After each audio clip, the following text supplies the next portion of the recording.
ઓમ શ્રી ગણેશાય નમઃ. જય શ્રી કૃષ્ણ મિત્રો. 64માં બધું જ હારી ગયા શિવજી. માં પાર્વતી રેસાઈ અને ચાલ્યા ગયા. મિત્રો, ખૂબ જ સુંદર કથા છે. તમે સાંભળશો તો આ કથા તમારા રોમે રોમમાં વ્યાપી જશે. એટલી સરસ કથા છે મિત્રો. વિડીયો અંત સુધી સાંભળજો અને સારો લાગે તો લાઈક અને શેર કરવાનું બિલકુલ ન ભૂલશો. હર હર મહાદેવ. ઓમ નમઃ શિવાય. એક સમય એવો આવ્યો કે જ્યારે પ્રકૃતિ નિરાશ થઈ ગઈ, નારાજ થઈ ગઈ. અન્નનો દાણો ખાવાનો તો દૂર, પણ જોવાનું પણ દુર્લભ થઈ ગયો. ચારેય બાજુ ત્રાહી મામ મચી. કૈલાસપતિ મહાદેવ પણ આ ભયંકર ઘટનાથી બાદ ન રહ્યા. શિવજીના ગણ કહે, હે પ્રભુ, હવે સહન નથી થતું. કેટલાય દિવસ થઈ ગયા, અન્નનો એક પણ દાણો ખાવા નથી મળ્યો, મુખમાં નથી ગયો.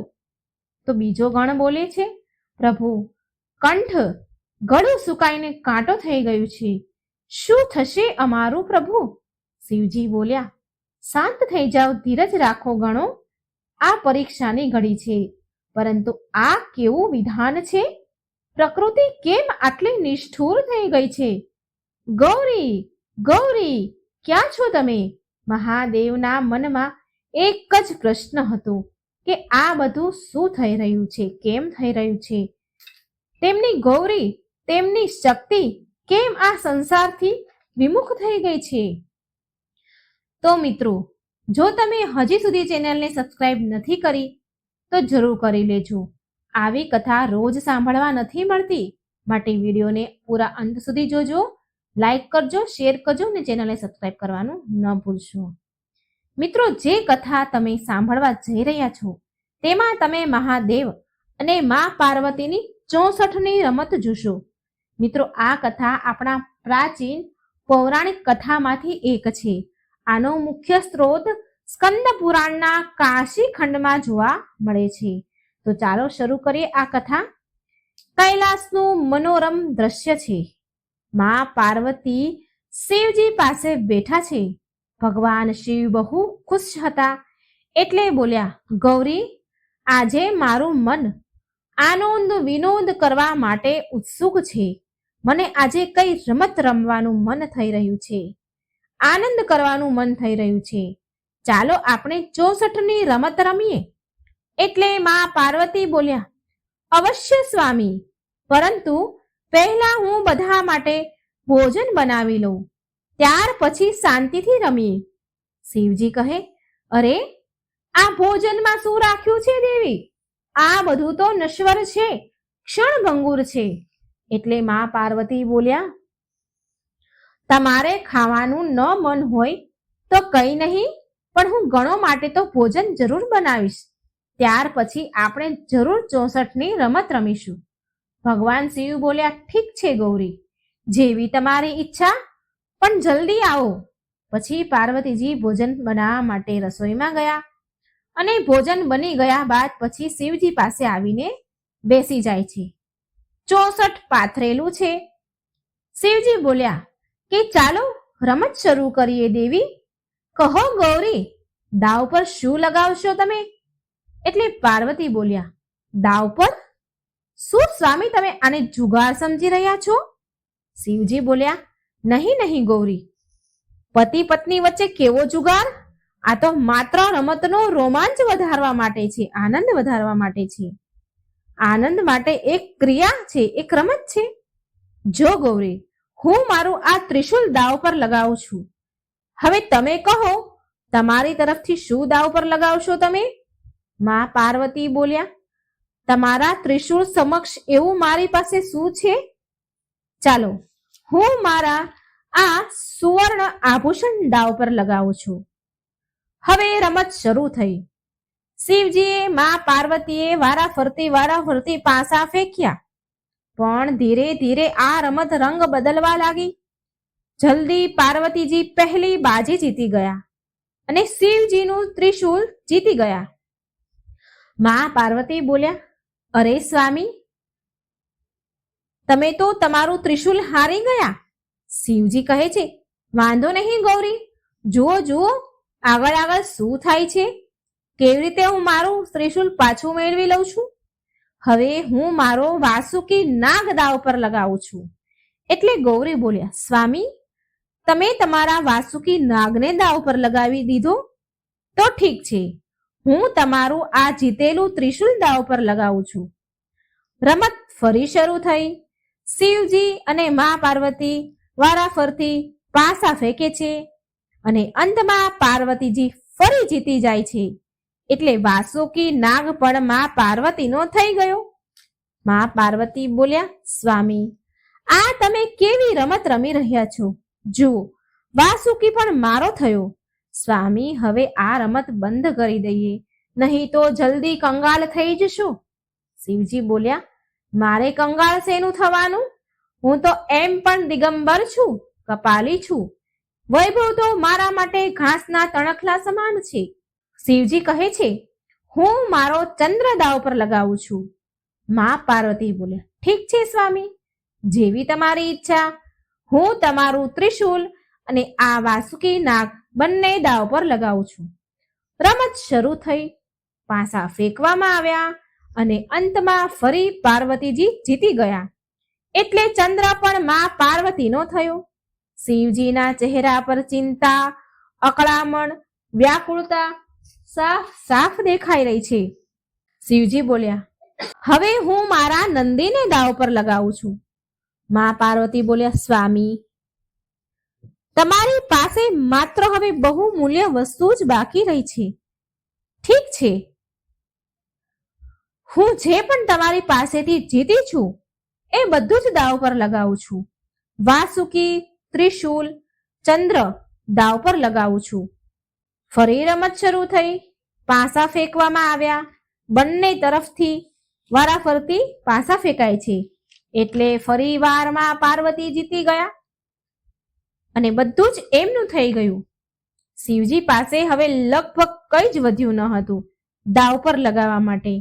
મા પાર્વતી બોલ્યા, સ્વામી, હવે તો તમારી પાસે કઈ જ વધ્યું નથી.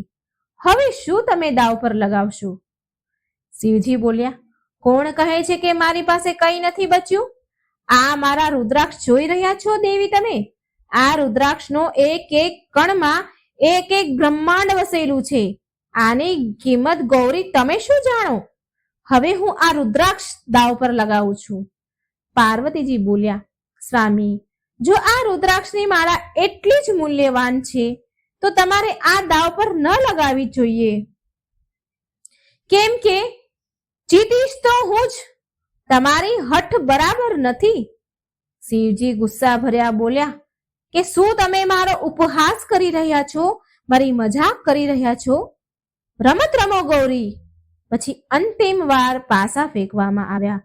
રમત શરૂ થઈ. શિવજી મા પાર્વતીએ વારાફરતી પાસા ફેંક્યા અને મા પાર્વતી ફરી એ જીતી ગયા.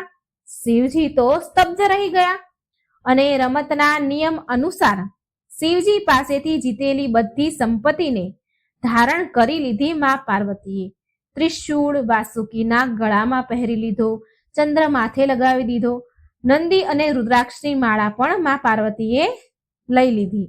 શિવજી બોલ્યા કે આ કેવી વ્યર્થની રમત છે. આમાં સમય નષ્ટ કર્યા વિના તો સારું છે કે હું ધ્યાનમાં બેસું. મારે નથી રમવી રમત આ. મા પાર્વતી બોલ્યા, સ્વામી, તમે ધ્યાન કરવા એટલે જાઓ છો ને કે આ વ્યર્થની રમત છે, કે પછી એટલા માટે કે તમારી પાસે હવે દાવ પર લગાવવા માટે કઈ નથી બચ્યું?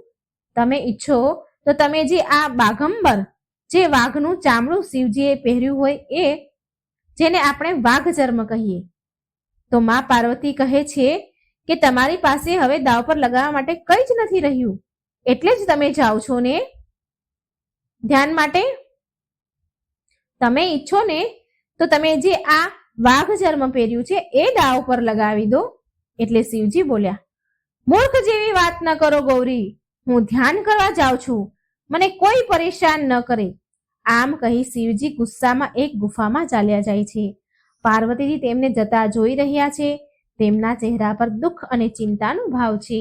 શિવજી ગુફામાં ધ્યાન કરવા બેઠા પણ અશાંત છે. તેમનું મન ધ્યાનમાં લાગી નથી રહ્યું. એટલે એ સમયે ભગવાન વિષ્ણુ ત્યાં પ્રગટ થયા. ભગવાન વિષ્ણુ બોલ્યા, મહાદેવ, તમે આ શું હાલત બનાવી રાખી છે તમારી? તમને કોણે લૂંટી લીધા? શિવજી બોલ્યા, શ્રી હરિ, હવે તમે તો મારો ઉપવાસ ન કરો. તમારી બહેને મને કંગાલ બનાવી દીધો. હવે આ જ બાકી રહ્યું હતું કે તમે આવીને પણ મારો મજાક ઉડાડી રહ્યા છો? શ્રી હરિ બોલ્યા, મહાદેવ, આ તો ઘોર અનર્થ થઈ ગયું, પરંતુ જો તમે ઈચ્છો ને તો હું તમારી કંઈક મદદ કરી શકું છું. એટલે શિવજી બોલ્યા શ્રી હરિને કે એ કેવી રીતે? એટલે શ્રી હરિ કહે છે કે આ વખતે 64ની રમતમાં જે 64ના પાસા હોય છે એ હું પોતે 64ના પાસા બની જાઉં છું. તમે પાર્વતી સાથે ફરી 64ની રમત રમો અને આ વખતે હું નક્કી કરીશ કે વિજય તમારી થશે. આ સાંભળી શિવજીના ચહેરા પર એક અલગ ચમક આવી ગઈ. શિવજી ખુશ થયા અને કંઈક વિચારે છે. પછી બોલ્યા, શ્રી હરિ બોલ્યા, શિવજી બોલ્યા, જેવી તમારી ઈચ્છા પ્રભુ. પછી શ્રી હરિ દિવ્ય પાસાનું રૂપ ધારણ કરે છે. પછી શિવજીએ પાસાને લઈ પાર્વતીજી પાસે જાય છે. એ પાસા શ્રી હરિજી બની ગયા હતા પાસા એ હાથમાં લઈને પાર્વતી પાસે ગયા અને બોલ્યા, ગૌરી, ઓ ગૌરી, ચાલો ફરીને આપણે 64ની રમત રમીએ.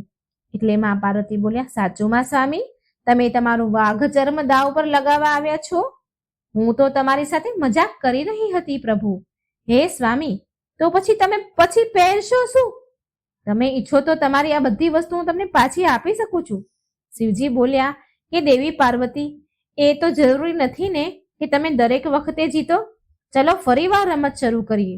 મા પાર્વતી બોલ્યા, જેવી તમારી આજ્ઞા સ્વામી. હવે ફરી મા પાર્વતી અને શિવજી વચ્ચે 64ની રમત શરૂ થઈ. શિવજી ફરી પાસા ફેંકે છે. થોડી રમત આગળ વધ્યા બાદ મા પાર્વતીને પાસામાં કંઈક ગડબડ દેખાઈ. ગડબડ લાગી. એને કંઈક અસામાન્ય હોય એવું લાગ્યું. એટલે પાર્વતીજી બોલ્યા, સ્વામી, આ પાસા કંઈક વિચિત્ર લાગી રહ્યા છે મને, જરા મને બતાવો ને. પછી પાર્વતીજીએ પાસા હાથમાં લીધા અને તેમાં તેમને વિષ્ણુ ભગવાનની માયાનો આભાસ થયો. એ તેમની શક્તિથી એમના પર દબાવ નાખે છે. એટલે પાસામાંથી અવાજ આવ્યો, ઊભા રહો પાર્વતી, ઊભા રહો. અને પછી પાસા વિષ્ણુ ભગવાનના રૂપમાં બદલી ગયા અને બોલ્યા કે પાર્વતી, હું છું.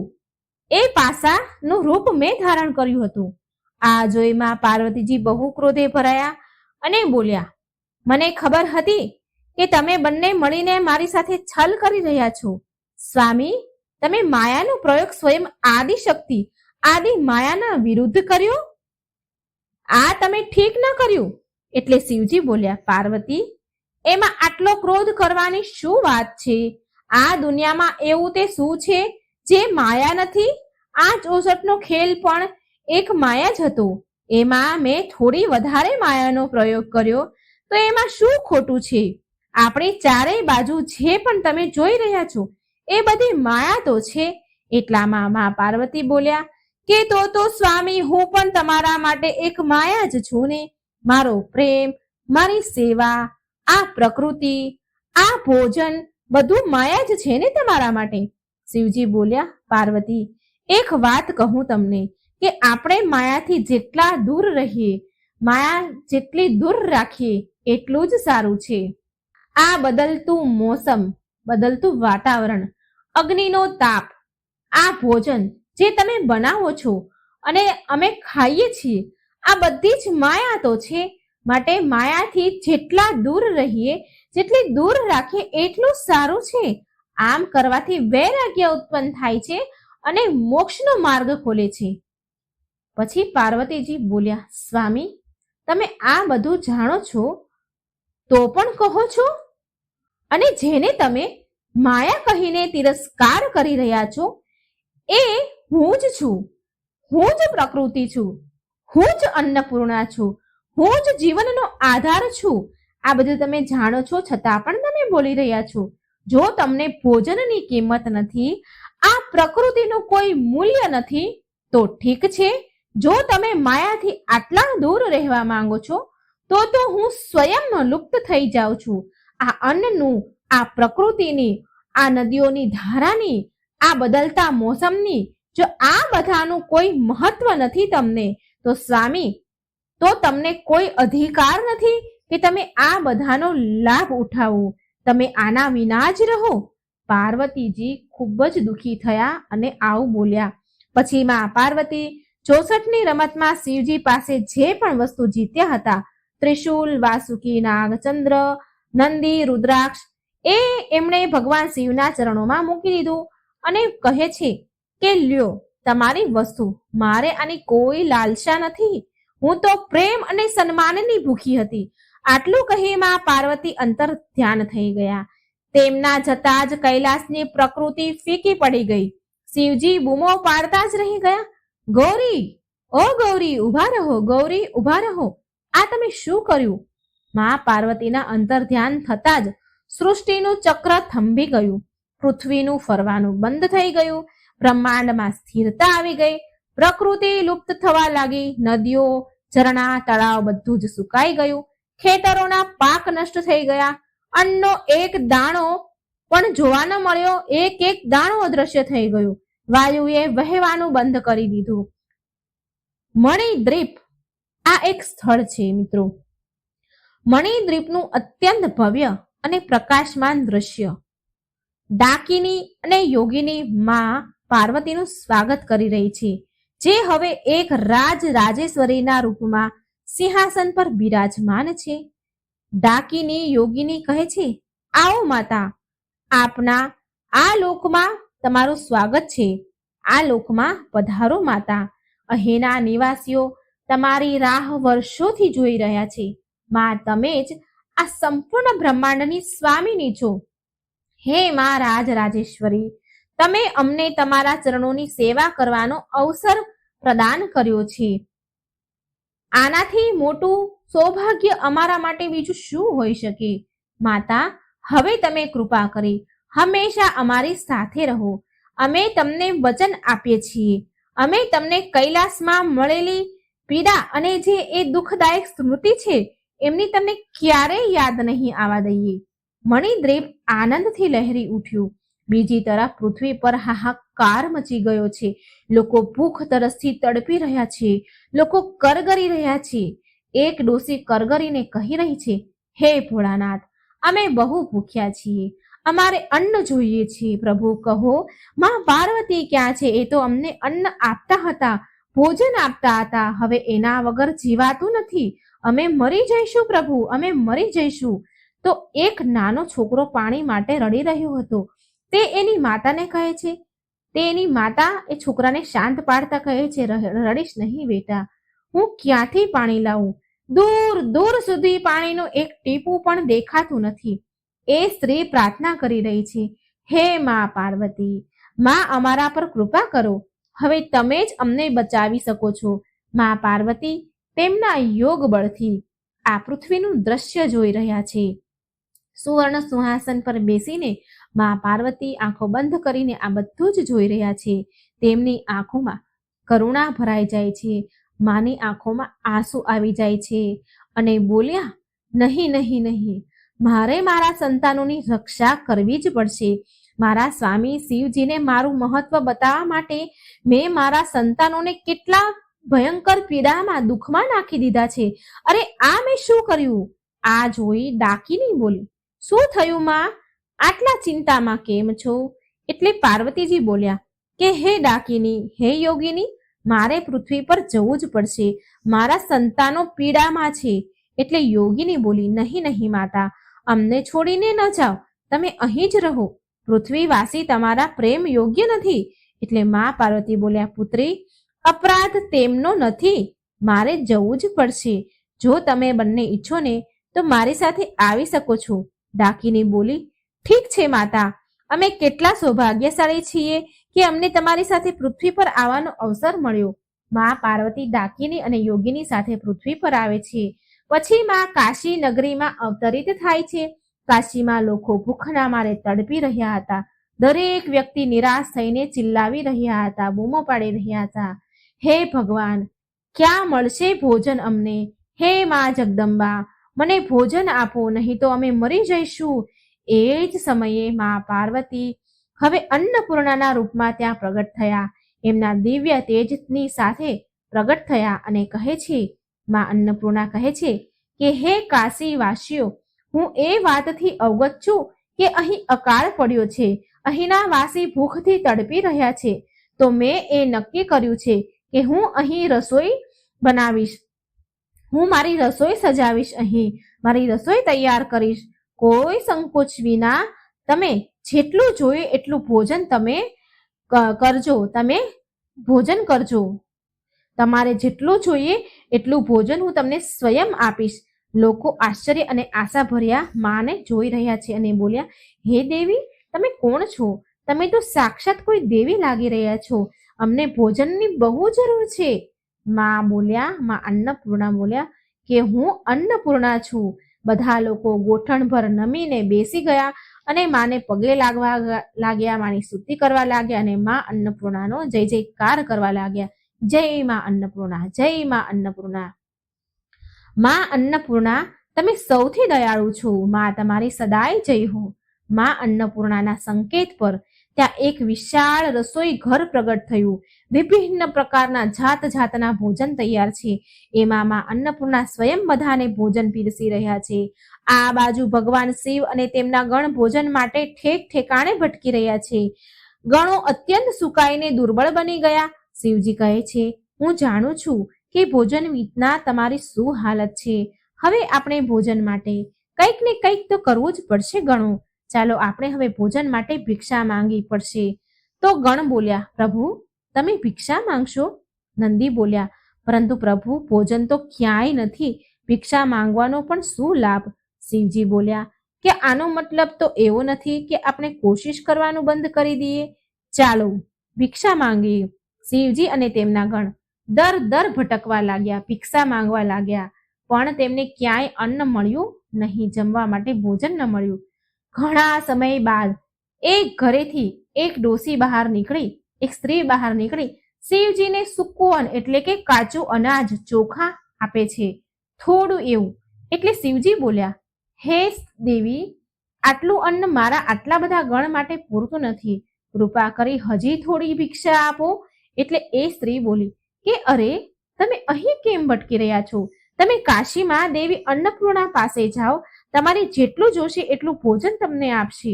શિવજી બોલ્યા, અન્નપૂર્ણા, આ ક્યાં દેવી છે? એ સ્ત્રી બોલી કે કાશીમાં દેવી અન્નપૂર્ણાની રસોઈ છે, ત્યાં જે જોઈએ જેટલું જોઈએ એટલું ભોજન કરી શકે છે વ્યક્તિ. માં અન્નપૂર્ણા બહુ ચમત્કારી અને દયાળુ છે, એ જ અમારી માતા છે, અમે સદાય તેના આભારી રહીશું. શિવજી બોલ્યા, ચાલો ગણો કાશી જઈએ. ત્યાં કોઈ દેવી આવ્યા છે જે બધાને ભરપેટ ભોજન કરાવે છે. ચાલો જઈએ. શું ચમત્કાર કરે છે એ દેવી? શું ચમત્કાર છે એ દેવીનો?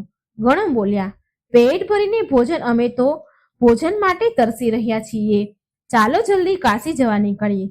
બધા જ માં અન્નપૂર્ણાનો જય જયકાર કરતા કાશી તરફ ચાલી નીકળ્યા. શિવજી અને ગણો થાકી હારીને કાશી પહોંચ્યા. તે બધા ત્યાં એક ભવ્ય મહેલ જુએ છે. ત્યાં ભોજનની દિવ્ય સુગંધ આવી રહી છે. શિવજી અને ગણો ત્યાં પ્રવેશ કરે છે.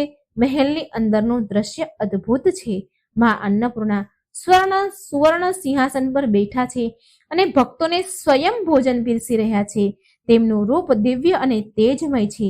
શિવજીની દ્રષ્ટિ માં અન્નપૂર્ણા ઉપર પડી અને તે ચોંકી જાય છે. તેમને આભાસ થયો કે આ તો પાર્વતી જ છે. શિવજી બોલ્યા, ગૌરી, તમે અહીં આ રૂપમાં?